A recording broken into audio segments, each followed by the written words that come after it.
Good day. Today we're going to find our scripture reading from the Gospel according to John, chapter 20, verses 28 to 29. The theme of today is my Lord, my God. It reads as follows. Thomas said to him, "My Lord and my God." Then Jesus told him, "Because you have seen me, you have believed. Blessed are those who have not seen me, and yet they have believed." That's our text of today. I need to take you through the journey up to so far from resurrection. Jesus was resurrected on Easter Sunday. Soon thereafter, he appeared to the women. He later appeared to the two disciples on their way to Emmaus. Today we see him visiting his disciples where they were hiding upstairs in a locked room, afraid of the Jews. Remember, they had abandoned their careers to walk with Jesus. They had abandoned their fishing careers to profess his mission and his message. The Messiah they put their hopes on was crucified in front of them. They lost hope. They ran for cover because they were afraid of the Romans and the Jews, particularly that they now heard that Jesus' grave was empty. They considered themselves as the first suspects. Hence they ran away, even if they didn't know what happened. In their locked room, Jesus appears to them before the disciple Thomas. He tells them to look at his wounds to show that he is indeed alive. When Thomas came back, the other disciples explained to him and he couldn't believe. Obviously, if my father, the one I loved so much, I saw him tortured and killed and buried, somebody tells me he's alive again, I would want some evidence. Hence, Thomas wanted some evidence. On that day when Jesus arrived, incidentally, it was a Sunday. From Easter Sunday, 7 days later, Jesus appeared to his disciples while Thomas was there. And he again said, "Peace be with you." As soon as he said, "Peace be with you," and he said to Thomas, "I know you say that you can only believe that I was resurrected if you feel my wounds. Here they are. See and feel them." But this is what happened. Thomas at once expressed the fullness of his conviction. He did not even touch the wounds. He did not accept the invitation by Christ for him to touch the wounds. I often hear many people saying Thomas actually felt the wounds before he believed. He didn't. There is no scripture that says he touched the wounds. He didn't. He at once expressed the fullness of his conviction. Look at the words that have been used there. "Because thou hast seen me, thou hast believed." He at once believed. He confessed that Jesus is the Lord and is his God. And incidentally, he's the first disciple to actually accept Jesus Christ as the Messiah, to accept Jesus Christ as God.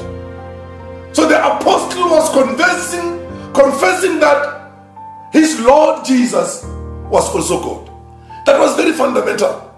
And by the way, it's unfair to know him as the doubting Thomas. We all have doubts. At this point, the rest of the disciples had already seen the wounds. And in the same way, Thomas wanted to be convinced. But he didn't even touch the wounds. He immediately said, he felt ashamed for doubting. But there was a profound statement from him. In the religious corner where their hiding corner, on a Sunday, like this one, Thomas is the one that begins to accept Jesus as God. None of them did. In fact, the gospel according to John starts with Jesus as the Word by saying John chapter 1 verse 1 saying, in the beginning was the Word was with God, and the Word was God. Towards the end of the gospel according to John, now Thomas says, my Lord, my God. It is the first time Jesus is associated with the deity God. Jesus did not see the problem with Thomas' question or doubt, because if he did, he wouldn't have given him an opportunity to come and touch. He didn't see any problem with the questioning. Just like we get questioned from our children, they always ask why, and sometimes you feel so embarrassed to even answer the question.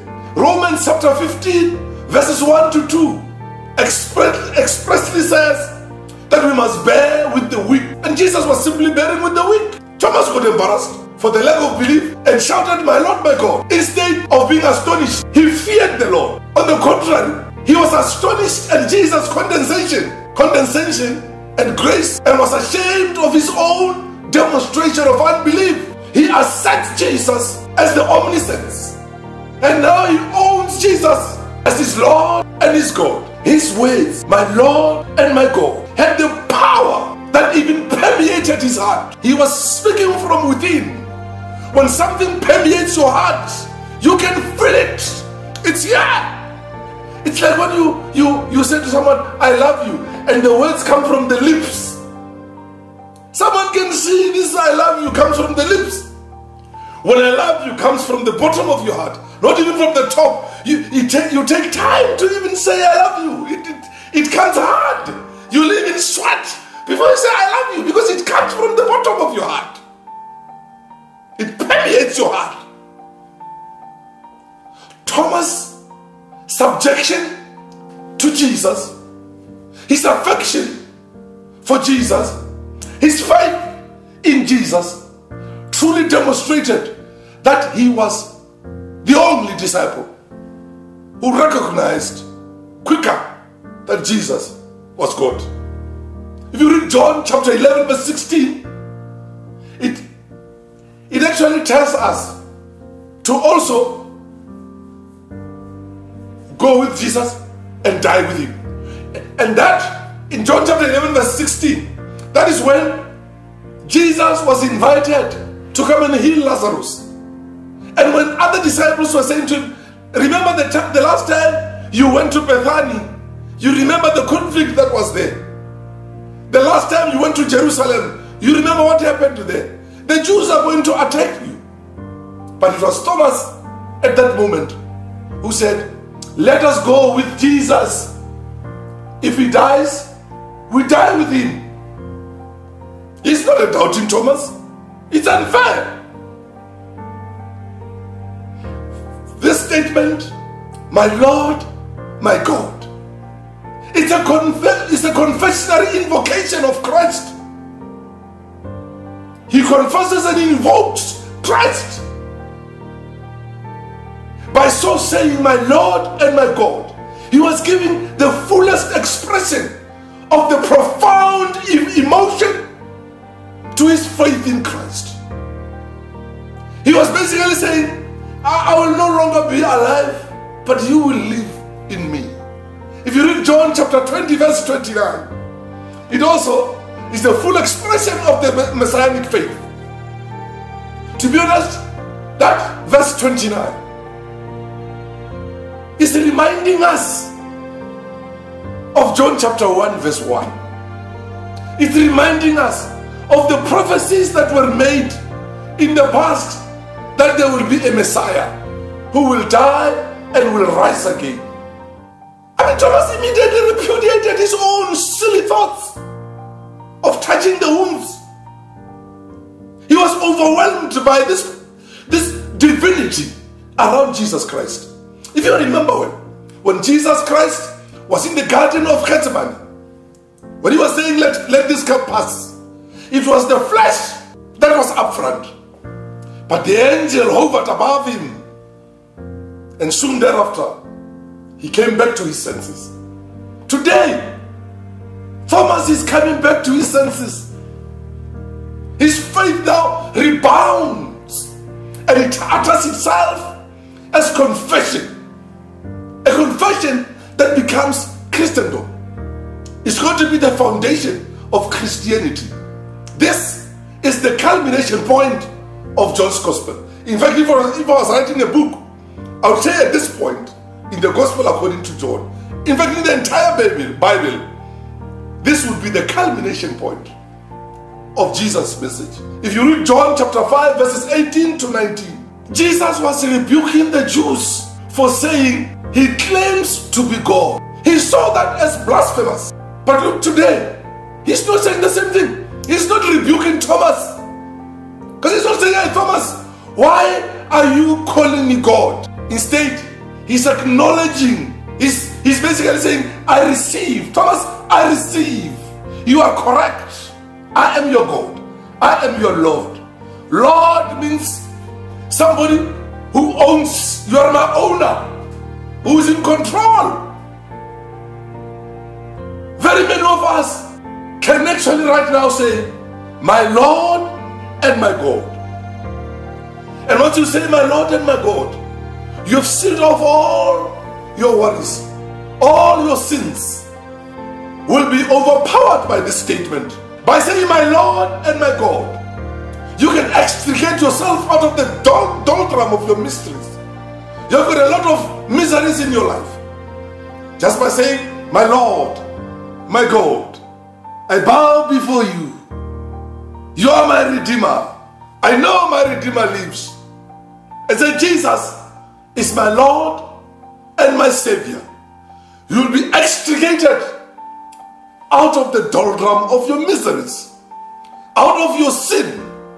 You can rebound out of your despondency to the top of your faith. Because Thomas was despondent. And at once, just by recognizing the divinity of the Lord, and said, my Lord, my God, he rose to the top.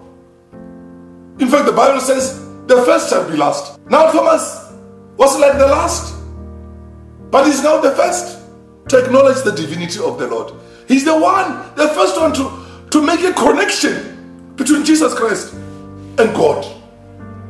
You, wherever you are today, I don't know what you're going through in your life.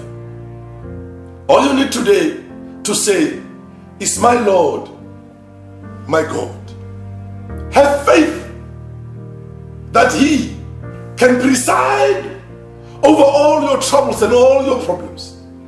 And once you take Jesus as the risen Lord and your personal Savior, you can actually get out of your trough of disillusionment into the plateau of spiritual productivity. Right now where you are, you feel empty spiritually.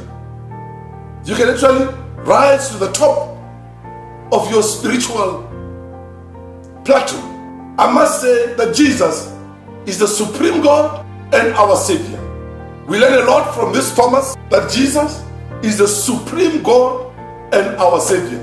I need to conclude by saying, let's not go back to our fishing ways during this time when Jesus is with us. He wants to train us, to teach us, so that when he is gone, when he has ascended into heaven, that we are able to spread the message. In the locked room, when he said, peace be with you, he breathed the Holy Spirit unto his disciples. Imagine you being part of these disciples, where Jesus breathes spirituality into you. I challenge all the Christians and non-Christians alike to rise up, arise and shine for the glory of the Lord. He has risen, he has appeared to the disciples, he has appeared to the women, on this particular day, he's spreading a message of peace and a message of belief that he's a risen Messiah. It is incumbent upon us as Christians and non-Christians alike to be able to defeat our fears. We need to be able to doubt no more. We need to profess Jesus as the Messiah. We know that one day we shall live eternal life. If you read 2 Corinthians chapter 5 verse 1, it says that when this body is destroyed, there is a home that has not been made by hands. On that day when the trumpets sound and the names are called, I will remember the song 240 ekulongweni. That song says, "Na ebizwa amagama elisweni elikhanya laphaya ekuseni okungayibuhlwa qha baphelele bonke abenkosi khona lapha ekhaya ngothi yebo nkosi nangu mina la." Let us not see obstacles in front of us, for obstacles are the things you see when you move your eye away from your goal. Jesus is alive. He becomes our goal. He becomes our life. He's the resurrection and the life. He's the way, the truth, and the life. God bless.